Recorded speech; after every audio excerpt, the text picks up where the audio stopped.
మీకందరికీ నా వందనాలు, శుభాలు. దేవుడికి కృతజ్ఞతాస్తుతులు చెల్లిస్తూ వాక్య భాగాన్ని మొదలు పెట్టుకున్నాము. లోకంలో ప్రస్తుతము జరుగుతున్న పరిణామాల మూలంగా మనకి సంతోషం లేదు. కాకపోతే గొప్ప దేవుడు, శక్తి కలిగిన దేవుడు, ప్రపంచాన్ని శాసించే దేవుడు మనకి అధిపతిగా ఉండి మనల్ని సంరక్షిస్తున్నాడు. కాబట్టి ఆయన సంరక్షణలో మీరు ఉంటే సురక్షితంగా ఉంటారు. కాబట్టి ఆయన సంరక్షణలో ఎల్లప్పుడూ ఉండటానికి ప్రయత్నించండి. ప్రార్థన చేసుకుంటూనే మెలకువగా ఉండండి. వాక్యం చదువుకోండి. అంటే ఏది మంచి ఏది చెడు అనేది మీరు తెలుసుకోండి. ఎల్లప్పుడూ ఆయనతో సహవాసం కలిగి ఉంటే ఒక స్నేహితుడు లాగా ఎప్పుడు మిమ్మల్ని కాపాడుతూ ఈ జీవితంలో మీకు సంతోషాన్ని ఇస్తాడు. అలాంటి గొప్ప దేవుడు లోకంలో ఎవరికైనా ఉన్నారో లేదో తెలియదు, కానీ మనకి ఉన్నాడని తెలియచేసి మనల్ని ఆయన సన్నిధానం తెచ్చుకున్నాడు. కాబట్టి ఆయన గొప్ప ఆ విలువైన దేవుడి యొక్క గొప్పతనాన్ని నీ జీవితంలో సంతోషానికి మలుచుకొని నీ జీవితంలో ఆనందంగా ఉండాలని కోరుకుంటున్నాను. వాక్య భాగంలో ఈరోజు కొరింథీయులకు రాసిన మొదటి పత్రిక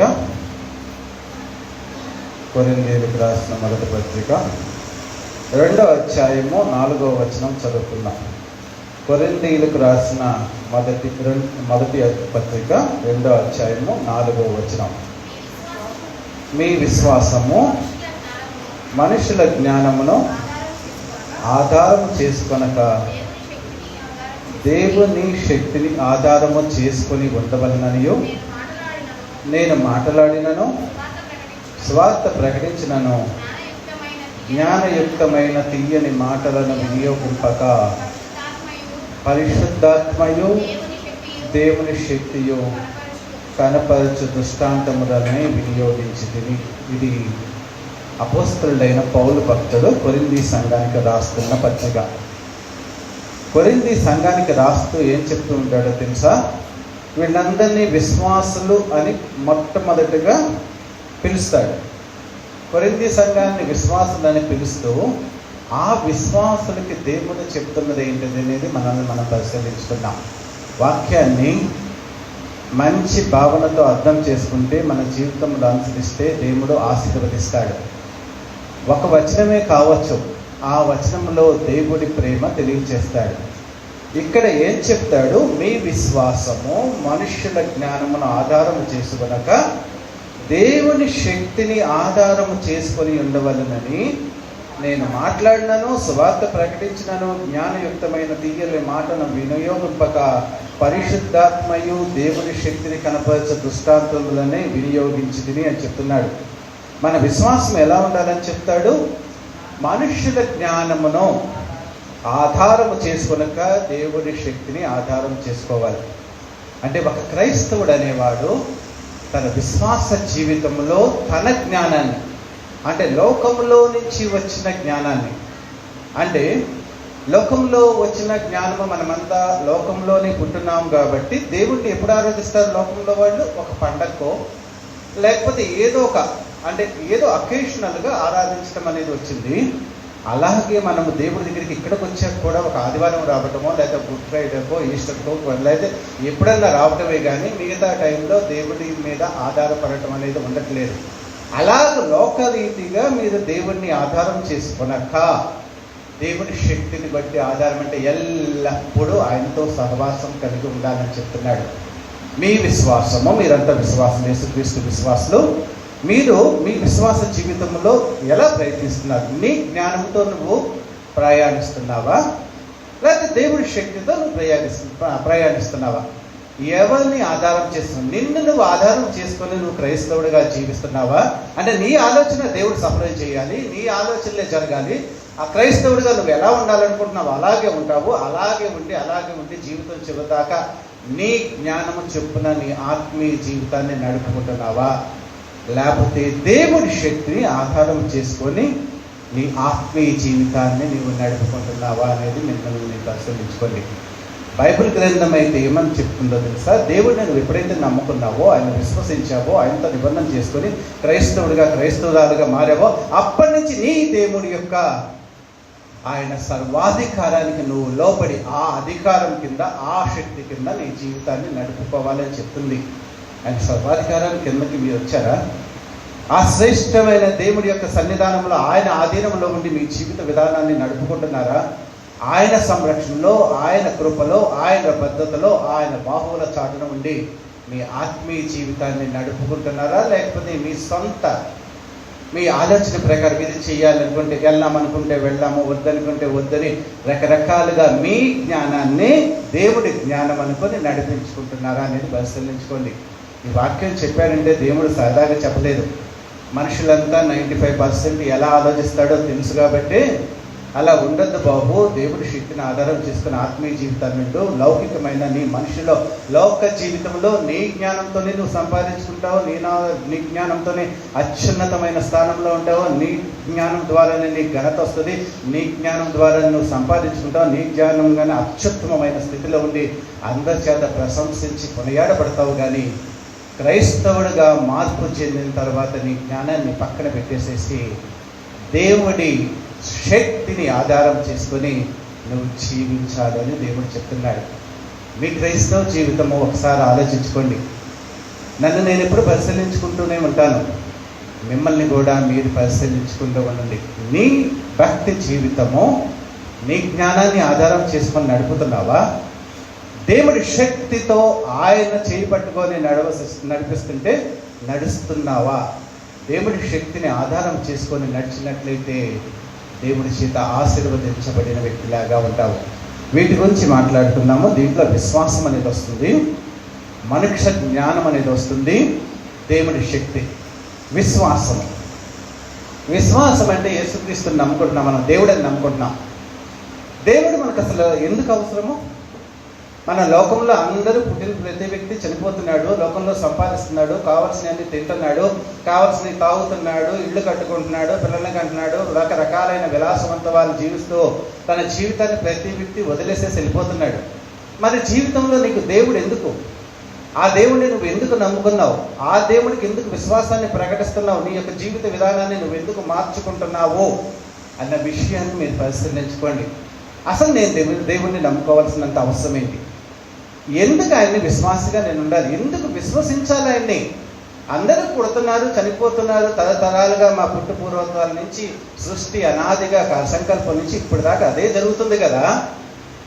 మరి పుట్టిన వ్యక్తి చనిపోతున్నప్పుడు చనిపోవటానికి నేను కూడా వెళ్తాను, కానీ మధ్యలో దేవుడిని నమ్ముకోవాల్సినంత అవసరం ఏంటి అన్న ఆలోచన మిమ్మల్ని మీరు చేసుకోండి. ఎందుకంటే దేవుణ్ణి నమ్ముకోవాల్సిన అవసరం ఏంటో మీరు ఖచ్చితంగా తెలుసుకుంటే మీరు నమ్ముకునే పట్ల దేవుని పట్ల సరి అయిన విశ్వాసాన్ని ప్రకటిస్తారు. అదే విశ్వాసము. విశ్వాసం అంటే ఆయన నిజమైన దేవుడిని నమ్ముకున్న కాడి నుంచి నువ్వు ఆయన ఏది అడిగినా నీకు చేస్తాడనే బలమైన నమ్మకంతో నీ విశ్వాస జీవితాన్ని స్టార్ట్ చేయాలి. హెబ్రీయులకు రాసిన పత్రిక 10వ అధ్యాయము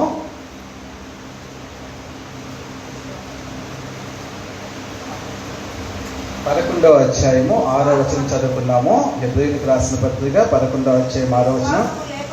విశ్వాసము లేకుండా దేవుడికి ఇష్టడై ఉండుట అసాధ్యము. దేవుడి యొద్దకు వచ్చేవాడు ఆయన ఉన్నాడనియు తన్ను వెరుగు వారికి ఫలము చేయువాడనియు నమ్మవలెను కదా. విశ్వాసం అంటే అది.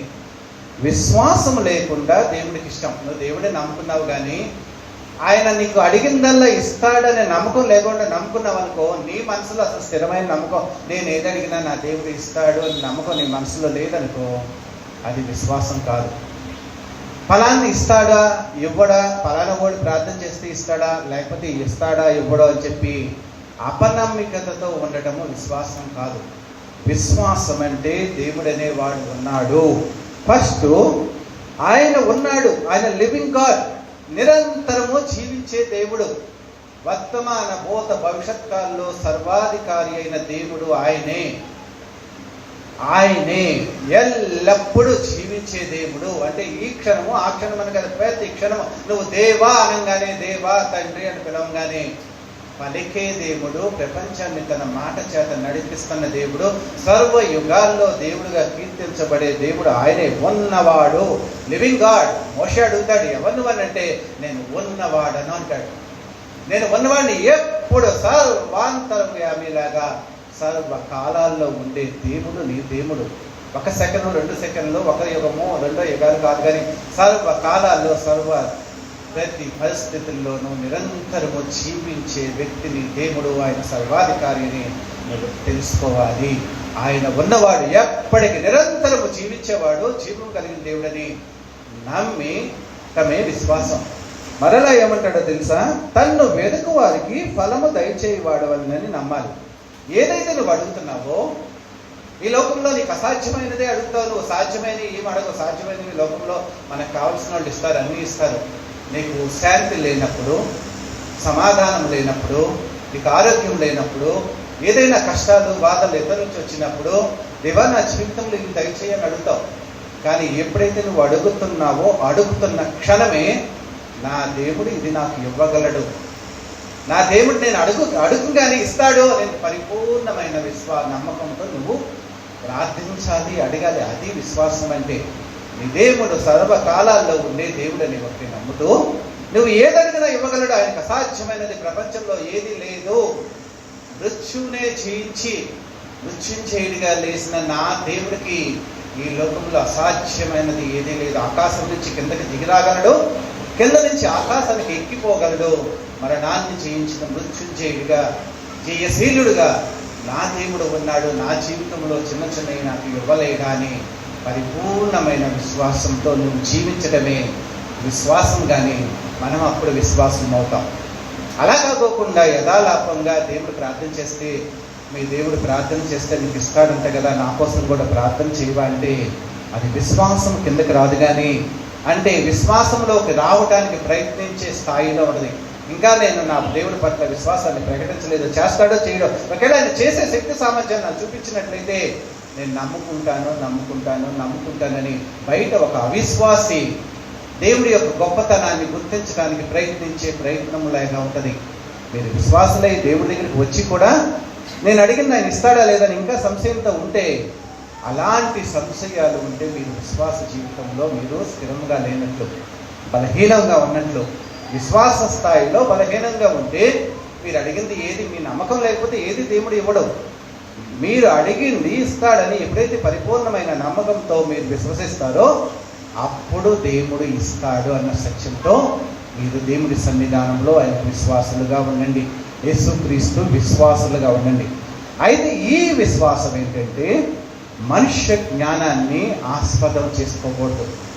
అంటే లోకంలో నేను దేవుని నమ్ముకునే వరకు నా స్వశక్తితో, నా జ్ఞానంతో, నాకున్న బలముతో నేను జీవించి ఉంటాను.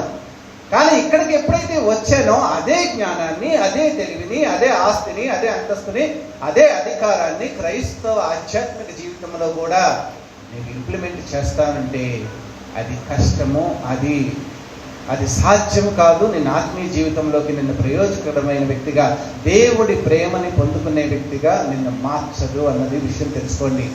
అంటే దేవుడికి అంటే నీ విశ్వాసము మనుష్య జ్ఞానమును ఆధారము చేసుకొనక అంటాడు. మనుషుల జ్ఞానం ఎలా ఉంటుందో తెలుసా?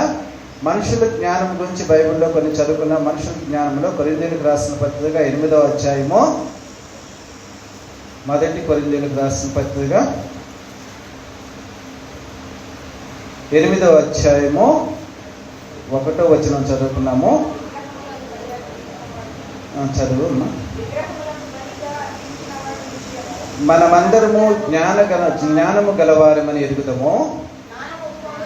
జ్ఞానము ఉప్పొంగ చేయును కానీ ప్రేమ క్షేమాభివృద్ధి కలుగ చేయును.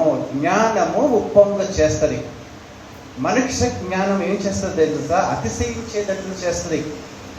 మనుష్య జ్ఞానము అతిశయానికి కారణమవుతుంది. అంటే నువ్వు చాలా గొప్పవాడివి అని నీకు నచ్చినట్లుగా జీవిస్తావు. అవ్వ చేసింది కూడా అదే. తన జ్ఞానముతో అతిశయించి దేవుడి యొక్క జ్ఞానాన్ని, దేవుడి యొక్క వాజ్ఞని ఉల్లంఘించింది. మరి దేవుడు ప్రపంచంలో, దేవుడు బైబిల్ గ్రంథంలో మహాజ్ఞాని అయిన సొలొమోను ఉంటాడు. ఆ సొలొమోనుకి దేవుడు తన జ్ఞానాన్ని, ఐశ్వర్యాన్ని, సంపదని అన్నిటిని ఇచ్చి ప్రేమిస్తే తన జ్ఞానంతో లోకంలో భ్రష్టత్వంలోకి వెళ్ళిపోతాడు. మనిషి యొక్క జ్ఞానాన్ని ఉపయోగించి భ్రష్టత్వంలోకి వెళ్ళిపోతాడు. దాని మూలంగా తన జీవితంలో చాలా దుఃఖం వచ్చిందని చెప్తాడు. ప్రసంగి గ్రంథము 1వ అధ్యాయం 28వ వచనము. ప్రసంగి గ్రంథము 1వ అధ్యాయము చివరి వచనము, విస్తారమైన జ్ఞానాభ్యాసం చేసిన యెడల విస్తారమైన దుఃఖము కలుగును, అధిక విద్య సంపాదించిన వారికి అధిక శోకము కలుగును.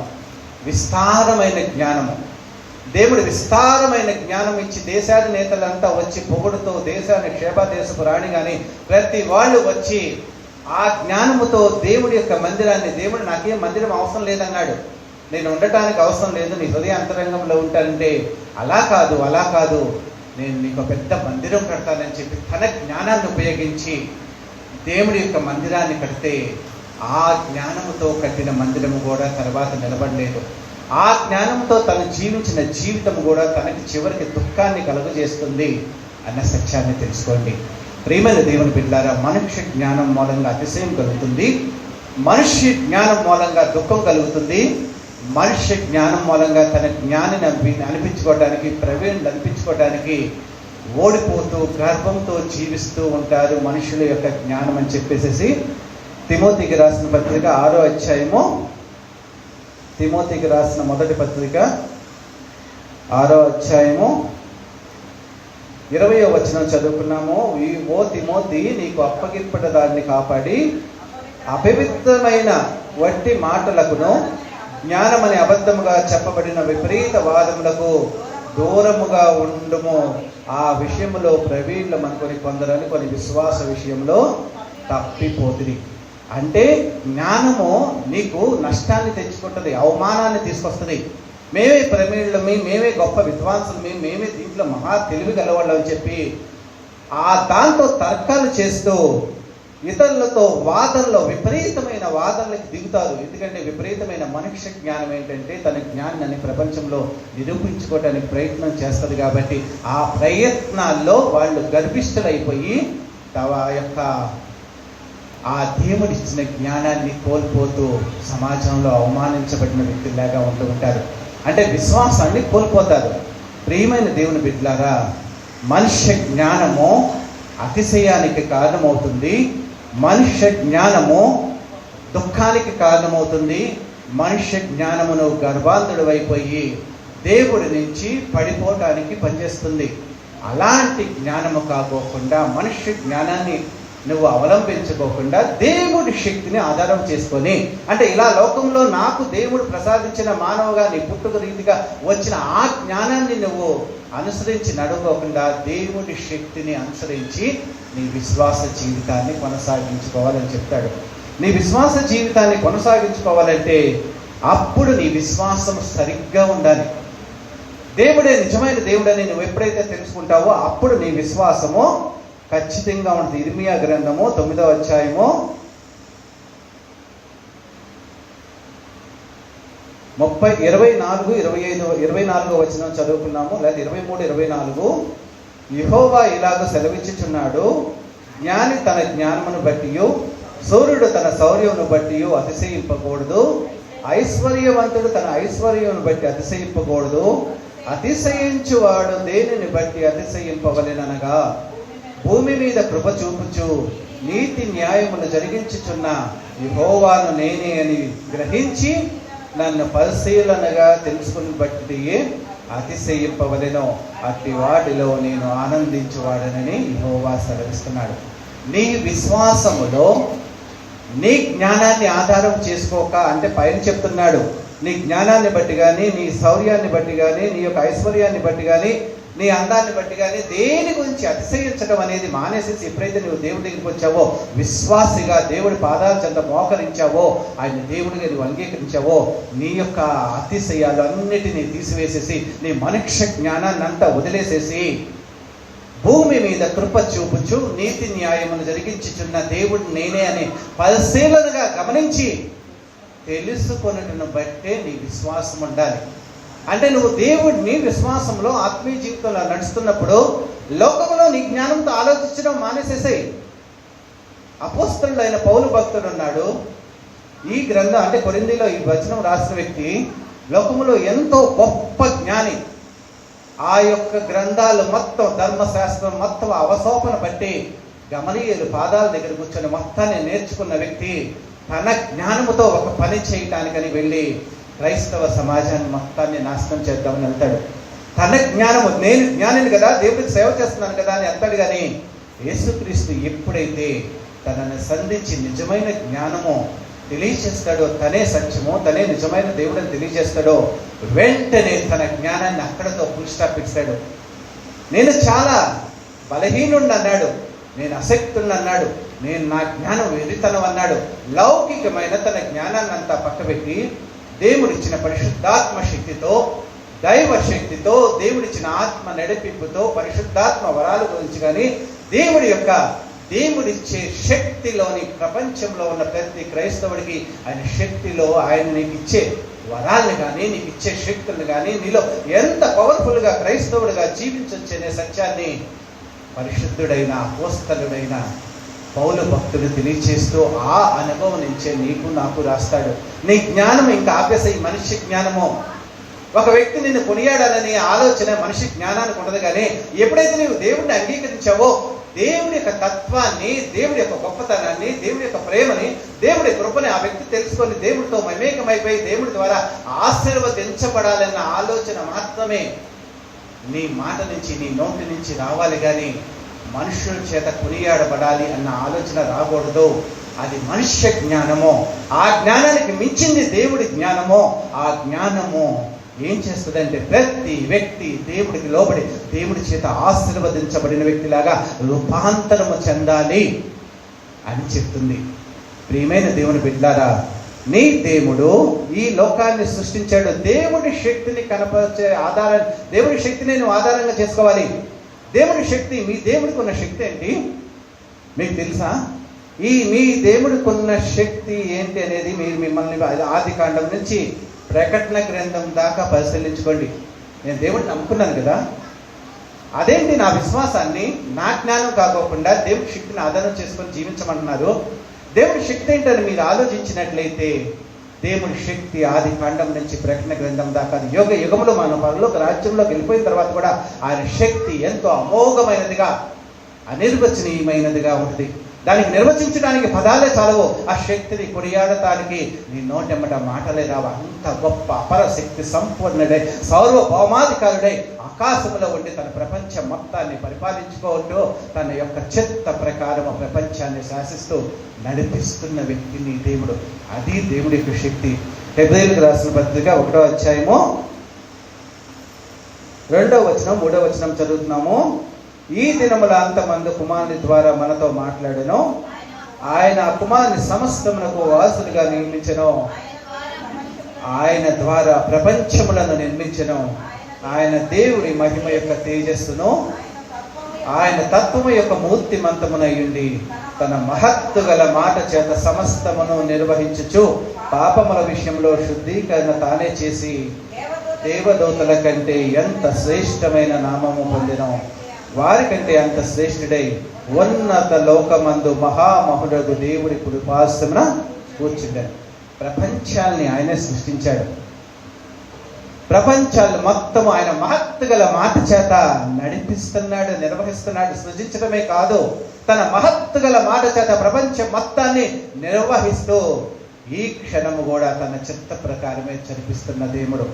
అలాంటి దేవుడు మనలందరినీ పరిశుద్ధులుగా చేయడానికి తన ప్రియకుమారుని లోకానికి పంపించి ఆయన చనిపోయిన తర్వాత తిరిగి లేచి మృత్యుంజయుడిగా, మరణాన్ని జయించిన జయశీలుడుగా నీ దేవుడు కనపడుతున్నాడు.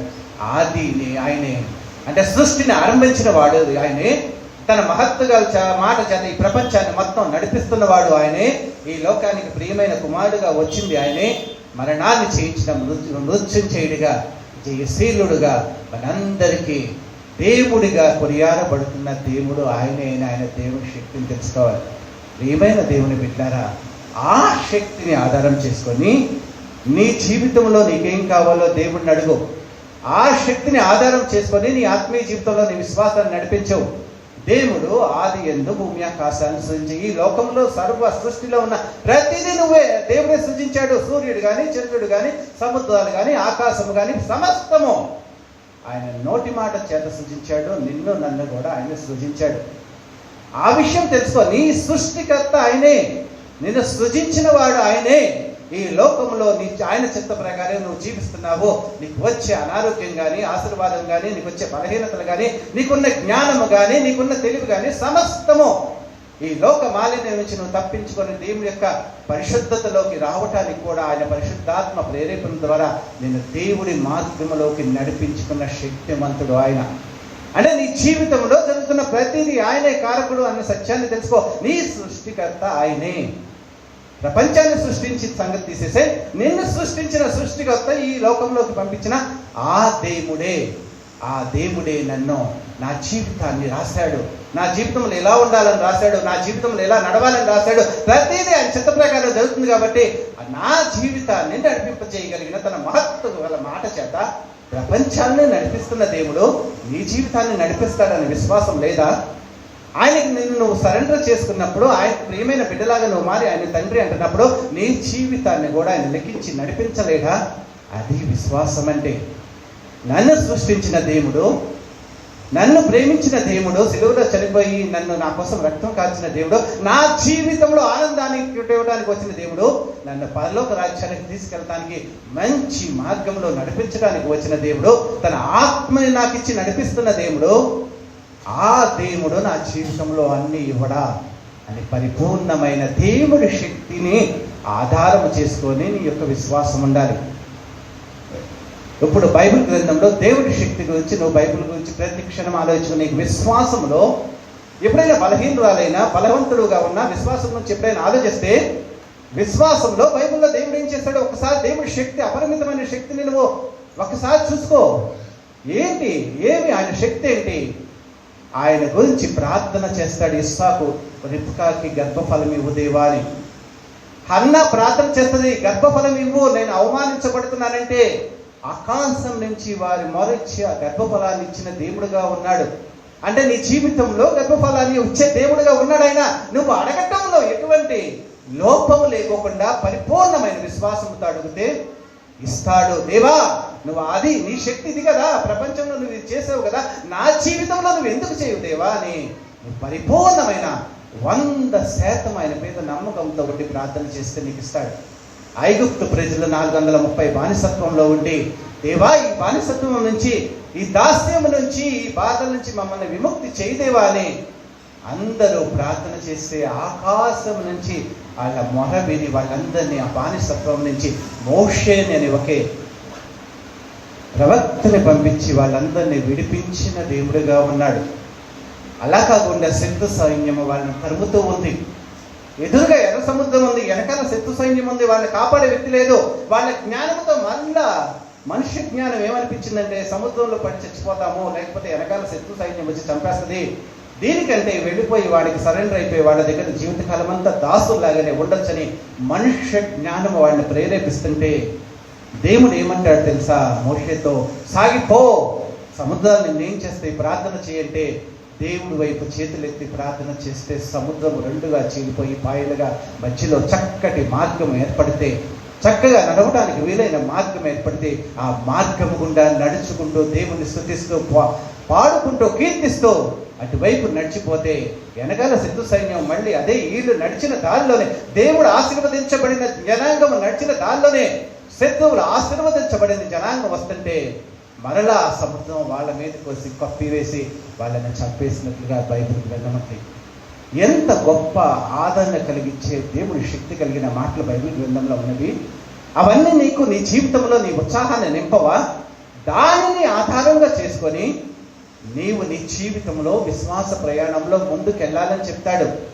దావీదు ఎన్ని హింసలు పొందుతూ ఉంటాడు, అరణ్యాల్లో పరిగెత్తుతూ ఉంటాడు, చంపడానికి ప్రయత్నిస్తుంటే ప్రతి క్షణం కూడా తన విశ్వాసాన్ని కోల్పోనుకోకుండా దేవుడి పట్ల అచంచలమైన విశ్వాసాన్ని ప్రకటిస్తూ దేవుడికి ప్రార్థిస్తూ ఉంటే తర్వాత ఆయన్ని రాజుగా చేశాడు. అంటే కానీ మొట్టమొదటిగానే రాజుగా చేయలేదు. అది దేవుడి శక్తి. నీకు కష్టాలు వచ్చినప్పుడు, నష్టాలు వచ్చినప్పుడు వెంటనే మనిషి జ్ఞానం ఉపయోగించి, అయ్యో నేను ఎందుకు ఈ దేవుడిని నమ్ముకున్నానో, నాకు మాత్రమే చేయలేదు, ఏమో నిజమో కాదో, చేస్తాడో లేదో, ఈయన నమ్మదగిన దేవుడో కాదని నీలో సైతాన్ని ఒక విధమైన అపనమ్మకాన్ని కలిగిస్తున్నప్పుడు ఆ నమ్మకాన్ని ఓవర్కమ్ చేయాలంటే నువ్వేం చేయాలి? ఎల్లప్పుడూ వాక్యం చదువుతూ ఉండాలి. వాక్యం అనే ఆత్మ ఖడ్గాన్ని నువ్వు ధరించుకొని ఉండాలి. విశ్వాసం అనే డాలును పట్టుకొని ఉండాలి. ఆ విశ్వాసం అనే డాలు పట్టుకొని నువ్వు ముందుకు వెళుతూ ఉంటే దేవుడి నిజమైన దేవుడు అన్నప్పుడు సాతాను నీ మీద వేసే ప్రతి కుయుక్తి తంత్రాలు, ఆ ఆయుధాలన్నీ ఆ డాలుకి తగిలి అవతల పడిపోయి నువ్వు సురక్షితంగా విశ్వాస ప్రయాణంలో వెళ్తూ ఉంటావు. అలాంటి విశ్వాసాన్ని నువ్వు కలిగి ఉండాలి. ప్రియమైన దేవుని బిడ్డారా, దేవుడి అపరిమితమైన శక్తిని, అవి అపరిమితమైన శక్తి అగ్నిగుండం నుంచి కాపాడగలుగుతాయి, సింహాల నుంచి కాపాడగలుగుతాయి, తుఫాన్ల గురించి కాపాడగలుగుతాయి. మళ్ళీ మన యొక్క క్రొత్త నిబంధనలోకి వచ్చేటప్పటికి యేసుక్రీస్తు ఏం చేస్తాడో తెలుసా? ఎన్నో మనుషులకు ఉన్న ప్రతి బాధని తీసివేశాడు. ఆయన దేవుడి శక్తితో, ఆయన జ్ఞానంతో కాదు, యేసుగా ఆయన స్వస్థతలు చేయలేదు. దేవుడి కుమారుడితో, దేవుడి శక్తితో, ఆత్మశక్తితో, పరిశుద్ధాత్మ పూర్ణుడై ప్రతి రోగాన్ని పోగొట్టాడు. జ్వరాన్ని కూడా ఆయన పోగొట్టాడు. పేతురు అత్తకి కుష్ఠరోగస్తులను బాగు చేశాడు.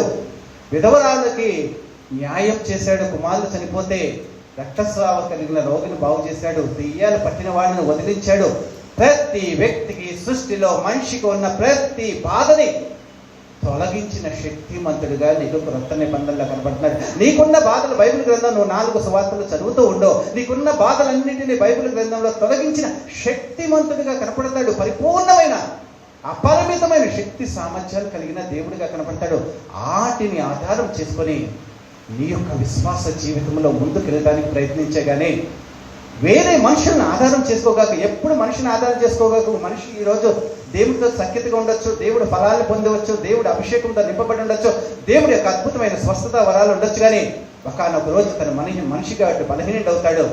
అప్పుడు నీకు ఆధారం లేకపోతే నీ జీవితంలో చాలా నష్టపడిపోవాల్సి వస్తుంది. కాబట్టి నీవే నీ విశ్వాస జీవితంలో దేవుడి శక్తిని ఆధారం చేసుకొని, దేవా నీవు ఇలా చేసావు కదా, బైబిల్ గ్రంథంలో నువ్వు రాసావు కదా, నువ్వు రాసిన ప్రతిదీ సత్యమే కదా, నువ్వు సత్యవంతుడు అయిన దేవుడు కదా, నా విశ్వాస జీవితంలో, నా జీవితంలో ముందుకు నడుస్తూ ఉంటే ఎన్నో కష్టాలు, నష్టాలు, బాధలు వస్తున్నాయి. వాటన్నిటిని తొలగించి నా జీవితంలో శాంతినిచ్చే దేవుడవు కదా, ఆదరణకర్త అయిన దేవుడవు కదా, ఆదరించే దేవుడవు కదా, సర్వోన్నతుడైన దేవుడవు కదా, నా జీవితంలో నీవు నాకు ఎందుకు ఇవ్వవు దేవా అని ఆయన శక్తిని ఆశ్రయముగా చేసుకొని మీ విశ్వాసంలో ప్రయాణించండి.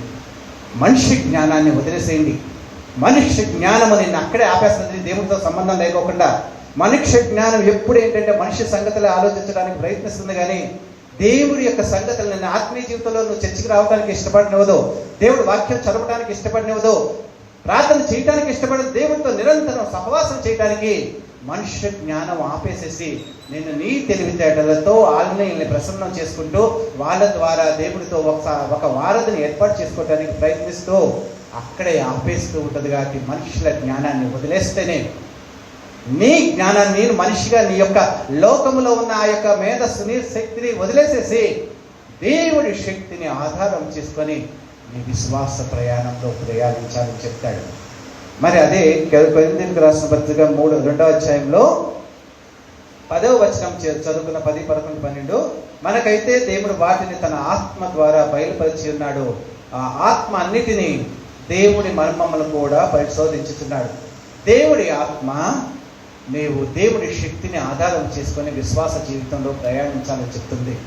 అయితే ఒక మనుష్యుని సంగతులు అతనిలో ఉన్న మనుష్యాత్మకే కానీ మనిషిలో ఉన్న మరి ఎవరికి తెలియనో, అలాగే దేవుడి సంగతులు దేవుడి ఆత్మకే కానీ మరి ఎవరికి తెలియదు. నువ్వు మనిషిలాగా ఆలోచిస్తూనే ఉన్నావు. మనిషిలాగానే ఉంటే నీ ఆత్మీయ జీవితంలో కూడా మనిషితోనే, మనిషి ఆత్మతోనే, మనిషి జ్ఞానంతోనే దేవుడి ఆత్మీయ జీవితాన్ని జయించడానికి ప్రయత్నిస్తూ ఓడిపోతూ ఉంటావు. కాబట్టి దేవుడి శక్తితో నీ దేవుడి ఆత్మకి అధికారం ఇచ్చి నీ హృదయంలో పరిశుద్ధాత్మని అభిషేకించుకొని దేవుడి సంగతులని దేవుడి ఆత్మతో నువ్వు మొదలు పెడితే అప్పుడు నీవు ఎంతో అత్యుత్తమంగా దేవుడితో వెళ్తా అంటాడు. 12వ వచనం చూసినట్లయితే, దేవుడి వలన మనకు దయచేయబడిన వాటిని తెలుసుకుంటకై మనము లౌకిక ఆత్మను కాక దేవుని యొద్ద నుండి వచ్చు ఆత్మను పొంది ఉన్నాము. మనుష్య జ్ఞానము నేర్పు మాటలతో కాక ఆత్మ సంబంధమైన సంగతులతో సరిచూచుచు ఆత్మ నేర్పు మాటలతో వీటిని గూర్చి బోధించుచున్నాము. ప్రియమైన దేవుని బిడ్డలారా, నీలో మనిషి ఆత్మ ఉంటుంది, దేవుడి ఆత్మ ఉంటుంది. క్రైస్తవుడిగా నువ్వు మారిన తర్వాత దేవుడు తన పరిశుద్ధాత్మని నీకు ఇస్తూ ఉంటాడు. ఎప్పుడైతే ఆ పరిశుద్ధాత్మని హృదయ అంతరంగంలోకి వచ్చిందో మనిషి ఆత్మ అప్పటి నుంచి మనుషుని యొక్క ఆత్మ పనిచేయటం అనేది నిదానంగా ఆగిపోయి దేవుడి ఆత్మకి నువ్వు ఇచ్చే స్థానాన్ని బట్టి అది నిన్ను ఆత్మీయ జీవితంలో నడిపిస్తూ దేవుడి పట్ల అచంచలమైన విశ్వాసాన్ని ప్రకటించి దేవుడి నుంచి అన్నీ పొందుకునేటట్లుగా ఆ ఆత్మ మూల్గులతో ప్రార్థన చేస్తే దేవుడు విని నీకు అన్ని దయచేస్తాడు. అలా కాకుండా నువ్వు మనిషి ఆత్మతోనే మనిషి ఆ జ్ఞానంతో దేవుడి యొక్క మెప్పును గెలుపుకోవాలనుకున్నావంటే ఆ మనిషి ఆత్మతో చేసే మాటలు మనుషులకే తెలుస్తాయి. కానీ ఈ లోకంలో నేను మనిషి ఆత్మతో చేస్తుంటే మీకు వినపడది చెవుడికే, కానీ అది దేవుడి దాకా వెళ్ళవు. అదే ఆత్మను కలిగిన వ్యక్తిగా ఆత్మీయమైన జీవితంలో పరిశుద్ధమైన ఆత్మతో నువ్వు ప్రార్థన చేస్తే విశ్వాసంతో దేవుడి శక్తిని నువ్వు నిజంగా ఒప్పుకొని దేవుడి పాదాల చెంత చేరి ఆ దేవుడికి ప్రార్థన చేస్తే నీ ప్రార్థన దేవుడి సన్నిధికి చేరి దేవుడికి వినపడి నీకు కావలసిన ప్రతిదీ దయచేస్తూ ఆత్మీయ జీవితంలో నిన్ను నడిపించే చుక్కానిగా ఒక స్నేహితుడుగా దేవుడు ఉంటాడన్న సత్యాన్ని తెలుసుకోండి. మనము మన జీవితాల్లో మనం ఎలాగో మనల్ని మనం ఒకసారి పరిశీలించుకుందాం. యెహోవాయే జ్ఞానం ఇచ్చేవాడు అన్నది, తెలివియో వివేచనయో ఆయన నోటి నుండి వచ్చినట్టాడు. నీకు జ్ఞానం ఇవ్వాలంటే ఆయన ఎందు భయభక్తులు కలిగిన జీవితాన్ని కలిగి ఉండు. దేవుడి వాక్యాన్ని చదువుకో, ప్రార్థన చేసుకో. ఎల్లప్పుడూ నేను చూసేది ఎవరు? మనుషులు చూడరు కదా, నీ కుటుంబం చూడరు, లేకపోతే సంఘ కాపరిగా చూడరు, ఎవరు పక్కన సహవాసం చూడరు, కానీ నిరంతరము చూసేది నిన్ను దేవుడే. ఆ నిరంతరము ఎల్లప్పుడూ నిన్ను చూసి కంటికి రెప్పలాగా కాపాడే ఆ దేవుడి పట్ల భయభక్తులు కలిగిన నీ జీవితాన్ని నువ్వు ప్రదర్శిస్తే అప్పుడు ఆత్మ ఆ జ్ఞానాత్మని నీకు ఇస్తాడు. యెహోవాయే జ్ఞానం ఇచ్చేవాడు, తెలివియో వివేచనయో ఆయన నోట నుంచి వచ్చిననే సామెతల గ్రంథం 2:6 ఉంది. యెహోవాయే జ్ఞానం ఇచ్చేవాడు, తెలివియో వివేచనయో ఆయన నోట నుంచి వస్తుంది. కాబట్టి ఆ జ్ఞానాత్మ పూర్ణుడైన దేవుడి యొక్క సన్నిధానంలో మీరు మనుష్య జ్ఞానాన్ని ఉపయోగించుకోకుండా దేవుడి యొక్క శక్తిని ఆధారం చేసుకొని దేవుడి ఆత్మతో ఆత్మీయ జీవితంలో నడిస్తే దేవుడు ఎంతో సంతోషిస్తూ ఆత్మీయ జీవితంలో దేవుడి సంబంధాలుగా ఉండి దేవుడి చేత ఆశీర్వదించబడిన వ్యక్తులుగా ఉంటారు. అలాంటి విశ్వాసాన్ని, మీ విశ్వాసాన్ని మనుషుల జ్ఞానంతో కాకుండా దేవుడి యొక్క శక్తితో ఆధారం చేసుకొని జీవించమని దేవుడు చెప్తున్నాడు. అలాంటి కృపను దేవుడు మనకు సమృద్ధిగా అనుగ్రహించునుగాక. ఆమేన్.